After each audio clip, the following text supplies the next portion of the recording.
Pour aborder la question, comme la question juive, ou judéo-chrétienne, biblique, etc., il faut une méthodologie. Comme pour toute autre chose, d'ailleurs. Je viens de parler tout à l'heure de l'astrologie. Comment traiter, comment aborder l'astrologie? Eh bien, comment aborder les textes religieux, théologiques? Il ne faut pas les aborder de front, frontalement, si on peut dire. Il faut les aborder par le biais de paraboles, pour employer une expression chère aux rédacteurs des évangiles. C'est-à-dire, une parabole, ça permet de dédramatiser le débat. Au lieu de se brancher et de se braquer sur le sujet lui-même, on essaie de demander au cerveau de fonctionner de manière plus abstraite. Parce que la parabole nous amène à penser plus abstraitement. Abstraitement dans le sens à nous abstraire d'une situation concrète dans laquelle on est complètement noyé, si on peut dire. Piégé. Par exemple, quand on discute avec des chrétiens, en tant que juifs, par exemple, il ne faut pas les braquer immédiatement en leur disant, voilà, vous nous reprochez ceci, vous nous reprochez cela, ou on vous reproche ceci, on vous reproche cela. Parce que ce sont des procès mutuels. Il faut poser une systémique. C'est-à-dire, dire, voilà, prenons l'endettement. Comment se comporte quelqu'un qui ne veut pas reconnaître ses dettes, ce qu'il doit à autrui? Voilà. Donc on va commencer à discuter là-dessus avant d'aborder la question des rapports entre juifs et chrétiens, ou avant d'aborder la question des relations entre anglophones et francophones, etc. C'est-à-dire qu'il faut déjà que la personne de bonne foi ait accepté un certain modèle, un certain paradigme, avant même de débattre de telle et telle question comme ça concrète, immédiate. Pourquoi? Parce que ça relève d'une forme de psychanalyse pour moi. Si la personne comprend qu'elle a adopté un certain comportement, ça va relativiser les arguments qu'elle met en avant.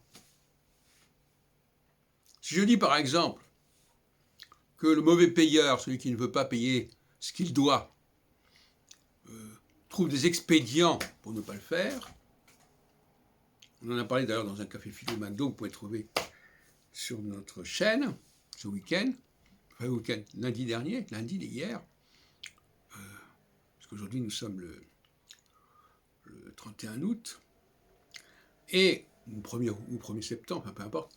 Et donc, voilà.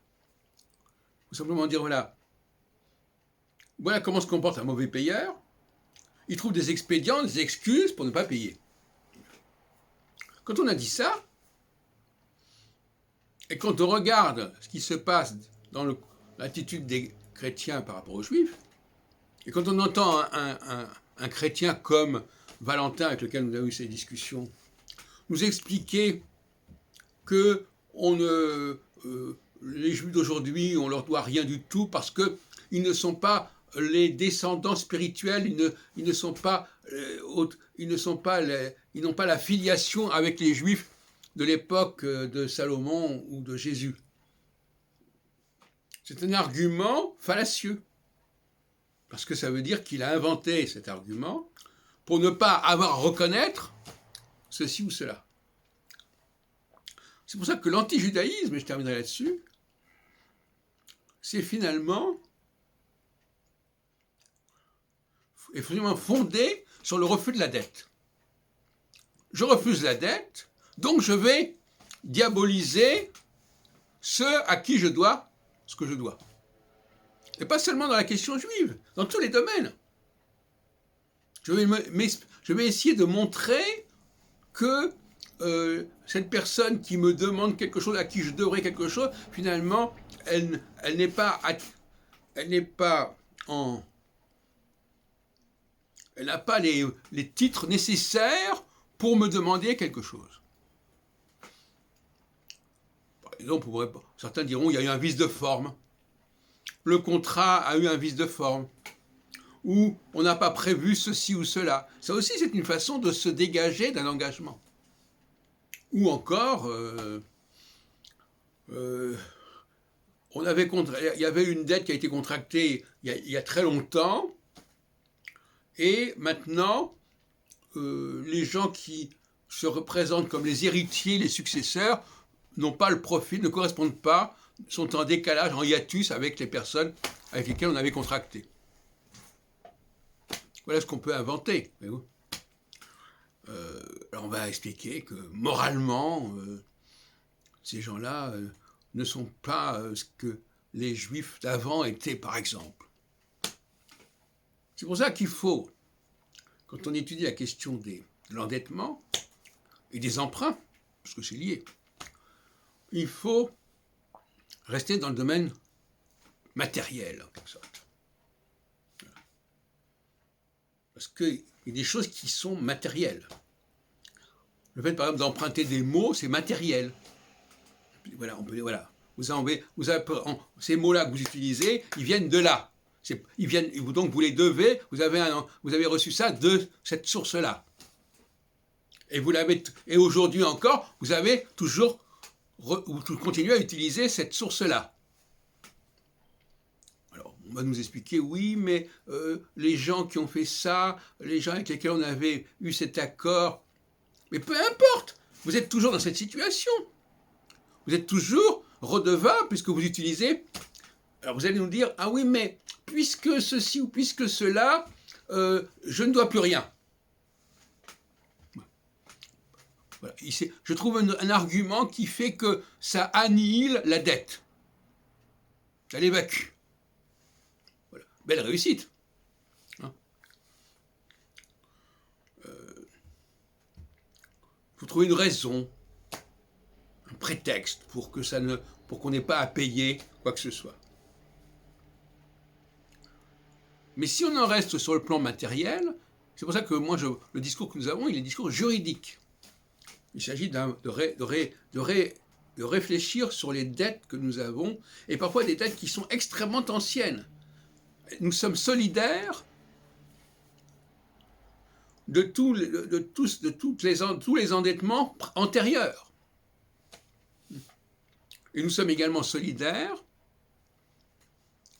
de tous les prêts de tout ce qu'on a emprunté au groupe auquel nous appartenons.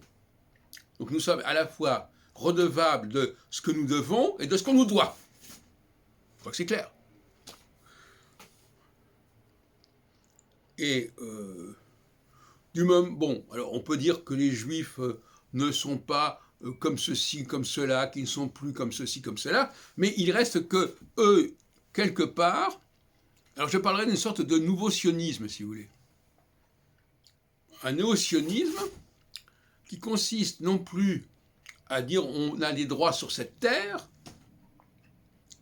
mais on a des droits sur ce qui a été emprunté aux Juifs, ce qui a été récupéré, repris des Juifs. Là, nous avons des droits. Et ça, on ne peut pas nous le contester. En tout cas, juridiquement, on dira que, nous sommes là, nous nous situons dans une descendance, dans une lignée, ça nous donne des droits. De la même façon que les Français, aujourd'hui, ont des droits sur les mots français qui ont été empruntés par les Anglais. Ils ont le droit de demander des redevances, de l'argent, etc., à cause de cela. Quand bien même il se serait écoulé 1000 ans. Du moment que ça continue à exister, du moment que l'emprunt est toujours là, eh bien, l'emprunt existe. Moralement, même si Beethoven a composé il y a 200 ans, eh bien, les gens continuent à dire que quand il joue ses œuvres, c'est du Beethoven. Voilà, c'est tout. Et voilà, et bon, alors maintenant, à qui faudrait-il payer bon, Beethoven, c'était un Allemand. Est-ce que l'Allemagne a le droit à des royalties sur Beethoven, etc. Ou est-ce que la famille, ça c'est des problèmes juridiques, ça. Mais euh, du moment que... Alors, on ne va pas demander aux gens de payer pour des choses qui ont été faites autrefois et qui n'ont plus raison d'être aujourd'hui et qui ne se pratiquent plus aujourd'hui. Laissons de côté cette question-là.